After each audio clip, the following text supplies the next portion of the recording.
L'actualité reste dominée quand même par la volonté de Félix Tshisekedi de changer la Constitution. Il dit, je ne veux pas de troisième mandat, mais si le peuple m'en demande, moi, je suis preneur.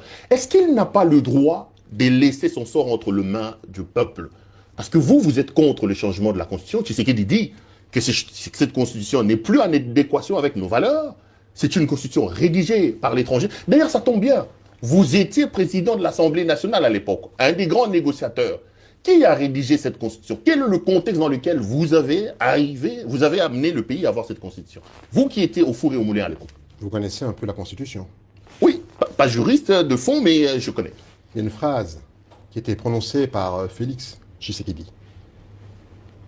À peu près comme ça. Moi, Félix Tshisekedi, je jure solennellement devant Dieu et la nation, d'observer et de défendre la Constitution.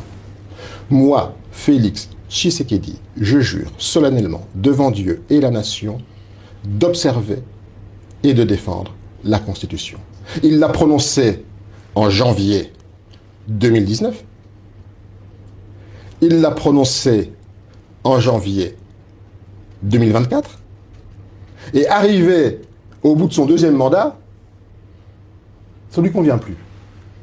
Donc ça veut dire que quand vous jurez solennellement devant Dieu et la nation de respecter un texte pour lequel des milliers, des centaines de milliers de Congolais ont pris des risques, ont marché, des enfants sont tombés sur le parvis des églises, vous dites que finalement ça ne me convient pas parce que, je ne sais pas, mais il faudrait changer. Et vous trouvez un constitutionnaliste totalement dans une culture dévoyée de vous élaborer une proposition de loi référendaire où les articles d'une scélératesse inimaginable, 41, 42, 43, dans les dispositions transitoires, vous permettent de casser la Constitution sur laquelle vous avez prêté serment. Vous savez, quand on ment, il y a un mensonge privé. C'est un homme ou une femme qui ment et qui trompe. Donc, un homme peut mentir à une femme, c'est privé. Mais quand un homme d'État ment à un peuple, pour le premier, l'homme ou la femme qui ment, c'est une faute.